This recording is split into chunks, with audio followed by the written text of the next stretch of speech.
Hi everyone, I'm Tom and welcome back to my favourite games of all time. This is a series of my top 50 and we are going into number 30 now. There's going to be one a day leading up to Monday, which is going to be the top 10, the best of the best of the best.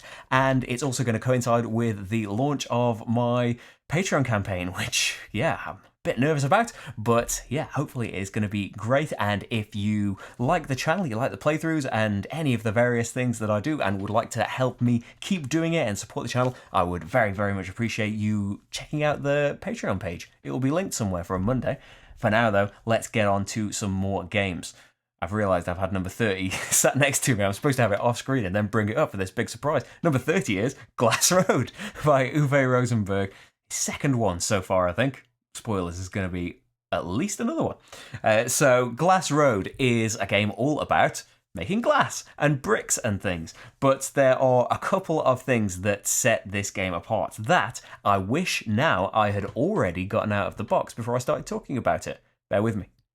So one of them is the card play, and I can speak more about the two-player version of the game, and it's slightly different for higher player counts, but we each have the exact same hand of cards that are going to get us various resources, allow us to clear tiles out from our board that started the game, allow us to build buildings that will give us all sorts of various effects and points and things, we hope, but each of these actions has two parts to it, and in a two-player game at least, we are going to select some of these cards, and you play one of your cards, and then the other player checks to see if they have that card as well.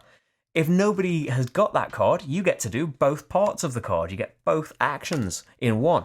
But if the other player does have your card, they play it, and each of us only gets to do one of those two actions. And we go until one player has played their entire hand. So you can potentially get the most actions if you can predict what the other player is going to do and try and piggyback off what actions they are going to take. That is one part that I really like about it, and I tend to like Uwe Rosenberg games anyway. The other thing is this resource wheel. That's, yeah, you have, instead of individual tokens for resources, you have discs on here, and the numbers in the wheel show you how many you have of that resource. So it's a nice, effective way of tracking things, but one of our core functions is, making glass and making bricks. And so whenever you have enough resources, so whenever you have more than zero of all of the resources that are in this wheel, the wheel automatically ticks forward. So now you have nothing of something again, and it automatically makes the bricks and the glass for you. So it's another, as well as being kind of a novel way of tracking your things that are going on here, it's another thing to think about, because you might think you need one more clay to get this building that you want, but then you have to realize as soon as I get that clay, it's going to get turned into a brick, which is a nice resource, it's very useful, but not what I want right now. So I have to think of a way of getting more of that resource, or a way just to do something different instead, or maybe a new plan that involves bricks in some way. It is really fantastic, and I don't know if this is another out of print one. I'm not sure. I'm not up on it. I got my copy a while ago, but yeah, hopefully if it is out of print, it comes back in print, because it is a really fantastic one. Glass Road. Number 29 is Manhattan Project Energy Empire from designer Luke Laurie. This is thematically part of the Manhattan Project series. There are two other games in it, but gameplay-wise, it's nothing like them at all. This is an engine-building game, and just a fantastic one at that. You have a worker placement board that is split into three different colours, and wouldn't you know, there are three different colours of cards that are going to make up your engine. So you want to take the actions for, standard worker placement things of activating things and gaining resources and stuff, but whatever action you take, whichever colour it is, you get to activate all of your cards of that colour. And so that not only, it's added to a kind of, if you want to take a space and it's occupied, you have to put one more worker on there than is there already. And so there's I was going to say bidding. It's not bidding. There is, that kind of thought process that you just can't have. You don't get as many actions as the workers you have. You have to work out, if I'm not going to be there first, I might have to spend more for it. And is that action worth it anymore? That's a nice little addition to a standard worker placement kind of thing. But as your engine gets built, your actions are more and more influenced by the cards that you are stronger in. You might think that you want a particular action, but then realize it's late in the game and I haven't really got the cards to benefit from this anymore. Whereas if I take this suboptimal action on the board, I am going to activate this huge engine that I have managed to build up. And yeah, it comes with, you are getting different sources of power. It's an energy empire that you are building. And so you have different dice in that, and you can go for nuclear power that can get you more, but it's riskier. But you can go for coal, but that's going to cause more pollution and stuff. It's just so many elements to like. There is a playthrough for this, so you can see for yourself. It's definitely, I think, is this a 2016 game now? Or a 2017 game? I think it's a 2016 game. It's one of the best from that year either way. I got it a bit late, so it's not in my top 10. But yeah, absolutely fantastic. I think an expansion was just on Kickstarter for it. Can't wait to see what is in that and how it interacts with the game. And as always, expansions let me go back and play the game again. So yeah, really looking forward to that. Manhattan Project Energy Empire. Number 28. It's my favourite from last year. Still my favourite as well after redoing my list and finding out that a lot of things should be different. Underwater Cities is no different though. Definitely my favourite game of last year and absolutely beautiful. Another worker place. This isn't really engine building that much, but it is a worker placement, hand management, card kind of game. So you have spaces on the board, worker placement spaces. There's a playthrough for this, by the way. It's in the corner. Thankfully, it's one with a static camera, so it looks a little bit better out there. But yeah, there are worker placement spots, and you are going to take 3 of those actions over the course of the round. And they have colours on them that correspond to colours of cards that you're going to get. You're always going to have a limited hand of cards, and the cards are going to give you various benefits that you really, really want. But you have to play a card when you take the action. And you might just be discarding that card for nothing. But if the colour of the card matches the colour of the action that you're taking, you get the effect of the card as well. So it's another way, similarly to what I was saying about Energy Empire, it influences the actions you want to take and the cards you want to keep hold of. Because ideally, you want to be playing a card every single turn. You don't really want to waste a turn where you have to just throw a card away, because usually you want everything. You want all of these benefits in one big go. You are building up some cards in front of you that help you in production, that give you actions. When you get a certain worker placement space will let you activate action cards, and you can have a few of them at a time that are going to influence you. But you are also, you're building the engine, or you're building a point engine more than anything on your player board. You are building an underwater network of cities. You are building these domes and these tunnels that are, through production phases that happen every few rounds, going to reward you with resources. And as the game goes on, more and more points. And if you link up certain cities based on your starting condition, they will give you scoring opportunities for the end of the game. And I think that's, I see, I feel the need to defend some games sometimes, but yeah, I don't really care if other people don't like them. Some people aren't happy with the components and things. I think they are massively overstating the problems in them. It has got the kind of terraforming mods problem that if you knock the player boards can be a bit of a big problem for you.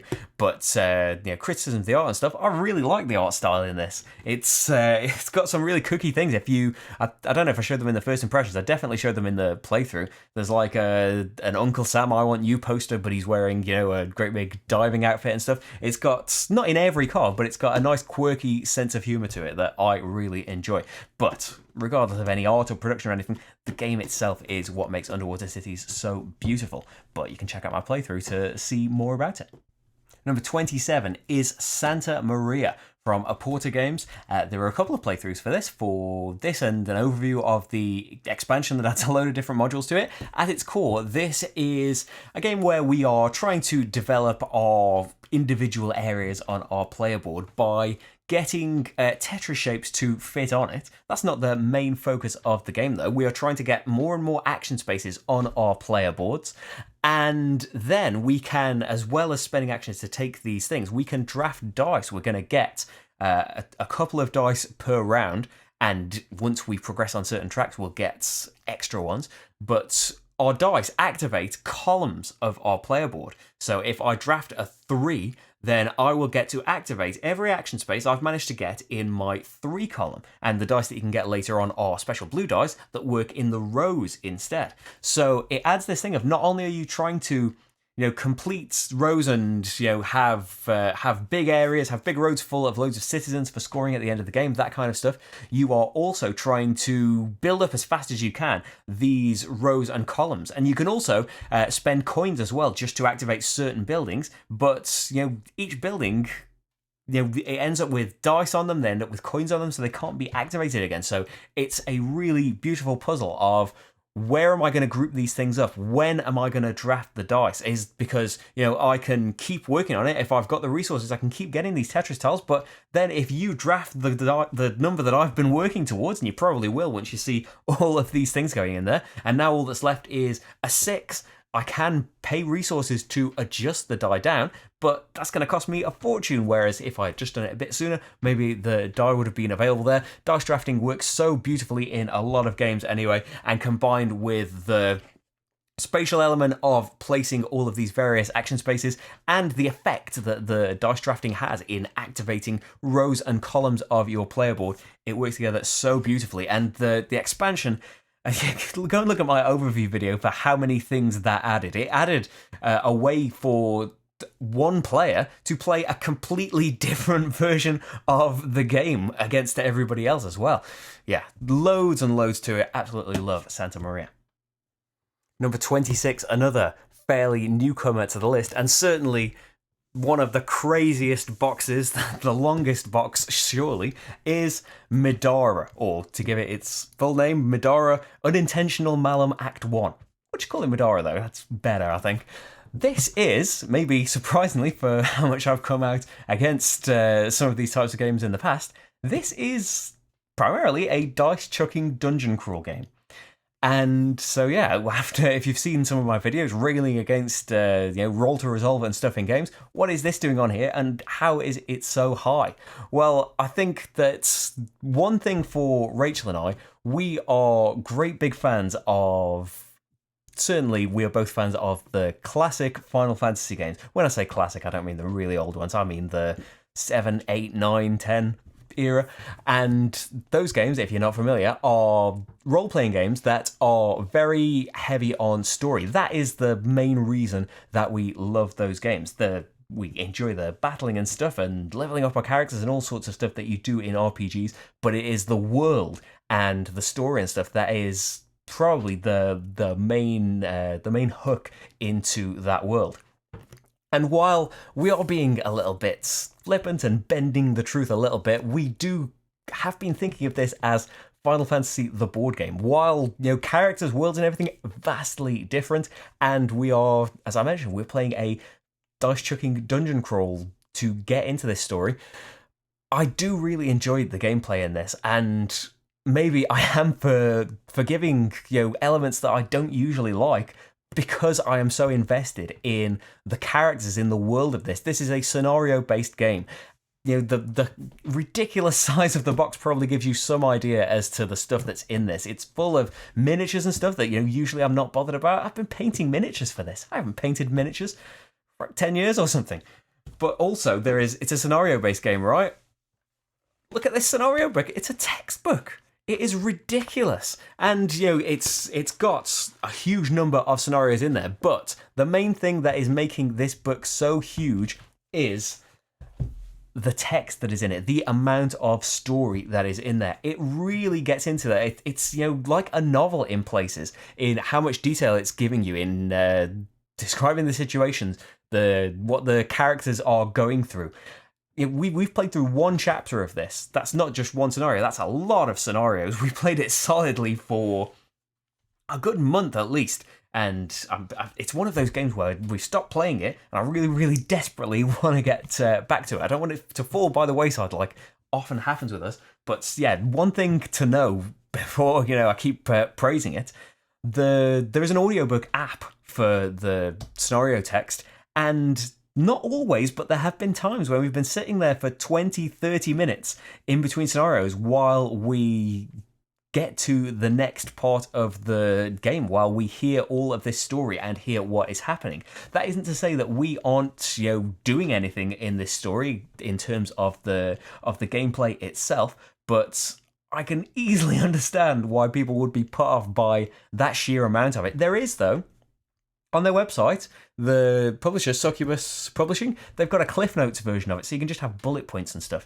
But yeah, this is like going to be the final thoughts to the proper game. Why is it why is it so high, and what's different about it? I think that the amount of customization in your characters is a big plus as well. So many different items, so many different skill trees for you to go up and make your experience quite different, although yeah, I'm not good at. I'm good at one character that's played in a certain way, and the day that we played different characters while introducing this to friends did not go very well at all. So yeah, it takes some experience getting to know your certain playstyle, and it has been very difficult in parts as well. Sometimes, it depends how many items you get. Sometimes you get used to it. Sometimes it just throws you for a loop. But another thing I wanted to mention is, it's got a really fantastic way of revealing new parts to dungeons. In the map, as you set up these dungeons, you don't put all of the monsters about. You don't populate everything. You'll put these totems around, and these totems activate when a character can see them. And then, when they get to a certain place, so it's all kind of... It's not entirely scripted. I don't want it to seem like it's on rails, but you will discover these new things. These new things will happen. Maybe, I'm not spoiling anything. I'm just making these things up. Rocks will fall from a head, and a big bad guy will come from the roof, or something like that when you get to this certain point. And there is also, as well as the scenario book that tells you how to set this stuff up, and it's got secret decoder text. You need this red film viewer thing to be able to see a load of the secret text to tell you what happens in these various totem bits and when you open chests and things. There is also a separate little book that is just diagrams, just individual rooms and things that mean absolutely nothing to you if you flick through them. But sometimes things will happen in the scenarios, and it will say, go to that page, go to a certain page of that book and set up that room now. You found this thing. And I think that is a really beautiful way of introducing surprise and stuff in there. I've been going on about this for too long now. It's because I haven't done the proper video for it individually. I'll shut up about it now. We love Middara so far. Number 26. Number 25 is Rokoko, sometimes spelled with C's, but it's the same game, from designers Matthias Kramer and then Louis and Stefan Mals. And this is a game all about arranging a fancy French ball. We are making decorations, we are making dresses, we're making fancy dress suits for the men. With the expansion, we're having jewelry and all sorts of things. And it is all done through kind of deck building. One of those deck building is where it's a very, very slim deck, and they are going to be the actions that you get to take of a round. And yeah, everything is very tight in the new ones that you get. You can get apprentices that are limited in their actions, and then you can get up to the masters that can do what they like. They're the ones that actually end up tailoring the actual things that people are going to wear, because these are posh folk. They aren't wearing things made by an apprentice. This is actually the first two-player playthrough I ever did was of Rokoko and the Jewelry Box expansion. First appearance of Marty then, probably, isn't it? First thing I had to edit, I think, because of all of the gaps of silence in it. But I really like the theme, really like the the gameplay of collecting the right resources, the right materials, the right fabrics to be able to make the dresses on offer. There's bits of area control, which we aren't generally fans of, but I'm enough of a fan of Rokoko that I don't mind it in this. You're trying to get the majority of people wearing your dresses in each of the rooms in the ball. You are trying to get decorations in there for points as well. You are trying to get the best fireworks on the top of it. It's a brilliant theme and a beautiful, beautiful game in terms of its gameplay as well. But there's a playthrough, a really, really old playthrough. I hope that it's not terrible. I don't go back and look that far. I go back and look at the very first one, and yeah. But I'd say that about anything that I'm in, wouldn't I? This isn't about Rokoko anymore. Go to 24. Number 24 is Project Elite. This is a real-time dice game of trying to fend off hordes and hordes of alien attackers in different scenarios with slightly varying objectives. But the core loop of the game is, it's one of those dice games like, say, Escape Curse of the Temple, where you can re-roll your dice as many times as you like, but one of the faces on those dice is going to advance the aliens, and if they get to our HQ, then we are going to lose the game. So we need to roll the right faces, get the right weapons, get the right shots off to be able to fend them off and complete our objective before they end up taking over our base. It's another one that's a really, really early playthrough for the channel. One of the first things that got me any attention, I think. I just picked this up at the UK Games Expo 3 years ago now. And yeah, it turns out loads of people were waiting for the Kickstarter of this. Let's not get into that. But this is actually coming out with a new version from Cool Mini or Not that's completely changed the art style and stuff, changed the gameplay a little bit. Change is always a bad thing, isn't it? No, of course it's not. Maybe it is going to be even better than the original. But there is plenty of different monsters. The objectives aren't that different, but it's nice to have a bit of variety in there. There's different maps and stuff. There was an expansion for it that I never got, actually, Adrenaline. I believe that added even more stuff to it. But yeah, that core gameplay of Escape Curse to the Temple was fantastic. We did burn ourselves out on it, though, at a certain point. But Project Elite, that's never happened with. And I love fending off all of those hordes of aliens, and there's different types. There's a runner that comes in really quickly, isn't very strong, but is going to get to where you don't want him to go really, really quickly. There's brutes that hit really hard, but they have to be close up to you. There's ranged ones that are somewhere in the middle, and tons of special aliens. Rado is in there. Rodox is one of the promo aliens, I believe. But yeah, all sorts of stuff going on in there. And you can see I did 3 playthroughs for this early on in the channel when people were like, I could pick whatever I wanted to do. So when people were like, I want to see more Project Elite. Okay, that's fair enough. Now, though, there are queues and queues of games to be done. Anyway, let's not reminisce. Let's move on to 23. I have props. Number 23 is Amerigo. I think this is Stefan Feld's first appearance in this top 50 list. One of our favourite designers. This is certainly his biggest box game.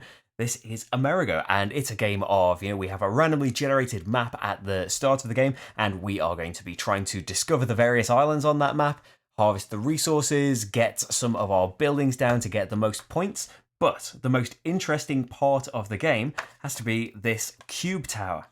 Now, it is just a tower with all of these crazy little indentations and platforms and things, and at the start of the game you drop a ton of cubes through it, and then everything that comes out at the bottom you organize onto this player board in the various sections for each color.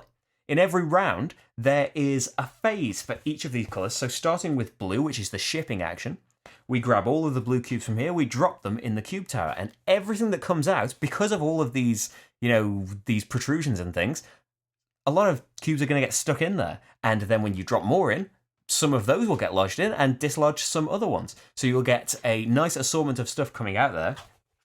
And so in the blue phase, it's not necessarily only the blue action that you'll have to do, because every color that comes out is an option for you. All of these actions do, construction, moving your ship, getting cannons to protect yourself, moving up the various bonus tracks and things. So depending on what colors come out, you can do any of those actions, and the color that has the most cubes, that's how many action points you get to do that action with. Stefan Feld games are generally, tend to be our favorites. They tend to be, point salad games. Tons of, ways to victory that, all use all of these different... How has that sentence fallen apart? What happened to that sentence?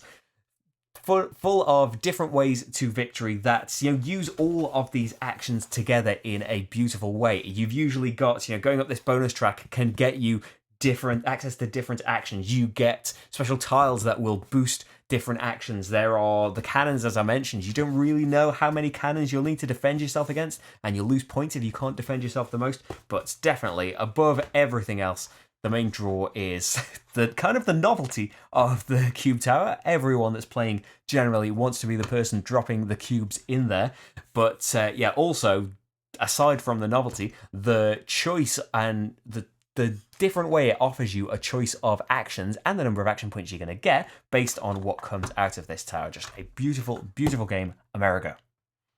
Number 22 is ZhanGuo from designers Marco Canetta and Stefania Niccolini, and this is a game all about the unification of China in the BC times, and you are doing various things. You're going to the various lands of China, trying to tell them how good unification is. You are building the Great Wall of China. The central thing of this game is, Watch Your Game are fantastic, by the way, for these really meaty Euro games. Sometimes, for games like Middara, getting onto the edge of a bit too much for me, but ZhanGuo is right in the sweet spot. The core thing of the game is you have a hand of cards that will let you do certain actions. there is a discard pile, and depending on whether you play a number on your card that is higher or lower than the one that is currently on there, that is going to determine the actions that are available to you. And so you don't know what numbers everybody's got. They are drawn from different decks of, low, medium, and high numbers. And so you can see the backs of what everyone's got. So you can see if people have got numbers that might be similar to you, or if you want to be higher than everybody and you've only got really low cards left and you can see everyone else has got high cards, you want to get those in really, really early, or whenever the opportunity strikes you. There's that kind of thing going on. But as well as that, there is a beautiful thing in that the cards are used for actions, definitely, but the cards can also be played to your player board so that triggering certain actions will get you potentially massive benefits, and you can keep stacking these on your player board as much as you want, to the point where you'll get a ridiculous bonus whenever you take a certain action in a certain place, but you have to weigh that up between, I'm getting a lot on my player board, but I haven't actually got anything that's going to score me points. I need to start taking these actions at some point. It's all about that balance of how much do you build up, how long do you spend doing it, and then when do you start actually doing all of the actions in the game. Absolutely love ZhanGuo. I think, I know that expansions are on the way. I don't know when. There is a Kickstarter campaign at some point. Yeah, check it out. There'll be a playthrough at some point, I imagine. Vote for it if it comes up and you can vote. Bye. We're about to displace Jack and Meg briefly for number 21, which is The Networks from designer Gil Hover. This is a game all about building up your own TV network, your own TV station. And all of the shows are, crazy pun names. You start out with terrible shows, like, I can't remember exactly, it's What's in My Pockets and Watching Paint Dry, that kind of thing. You start out with these terrible shows and you are obtaining cards from a display. There are network cards that can give you powers or endgame scoring. There are stars that you want on your shows. There are shows with certain requirements. You need a particular star to be in it, and they're all going to cost you money. So there's an economy involved in sorting it out. There is an expansion called Executives that adds individual player powers that really do play massively differently. There's one executive completely different to everyone else that has to take their actions from a rondel rather than just being free to do whatever on their turn. They have to, pay to take certain actions if it's not in the flow of if it's not in the next few on their little action wheel. And there's tons of different things. I have to admit, I haven't played the expansion since I did a prototype playthrough. There's a solo playthrough of the base game. There's a multiplayer playthrough of the expansion prototype. There is a little expansion called Teletime that has puns all based on British TV shows and different characteristics and stuff in the cards. It is definitely, the theme is what attracted me in the first place and what pulled me in. I love the idea of running a TV station, and we're not being cutthroat about it like I can't remember what the other game in the same theme does. But yeah, it would be easy to make a really cutthroat game where we are trying to sabotage each other. Here, you are just trying to get the best stuff for yourself. And yeah, having a really nice art style and an obsession with the sheer number of puns that the Networks has. It's getting late, can you tell? I've done a lot of these videos. But yeah, absolutely love the Networks to pieces, and you can see in my multiple playthroughs for it why exactly. Anyway, that is the end of part 3, is this? That was number 21 as I destroy the cloth that's on the table. I hope you've enjoyed this up to now, and thanks for sticking with me. Hopefully I've pointed out some games that might be new to you and worth you checking out, or at least you checking out the playthrough videos for. There is going to be a new part tomorrow, part 4, second to last part, games 20 to 11, and it's all leading up to, on Monday, the Patreon campaign for the channel is going to launch, and if you enjoy what I do and you would feel like contributing, then I would really hope to see you there. There's also going to be a live Q&A and stuff, but I should keep this bit to a minimum because it's not going to apply in the future, is it? There isn't going to be a live Q&A on Monday if you're watching this in a few months from now. Or maybe there will be. Maybe it'll just be a massive coincidence. Anyway, this is the point where rambling sets in. So I will leave you there, and I will see you tomorrow for 10 more fantastic games. Bye, everyone.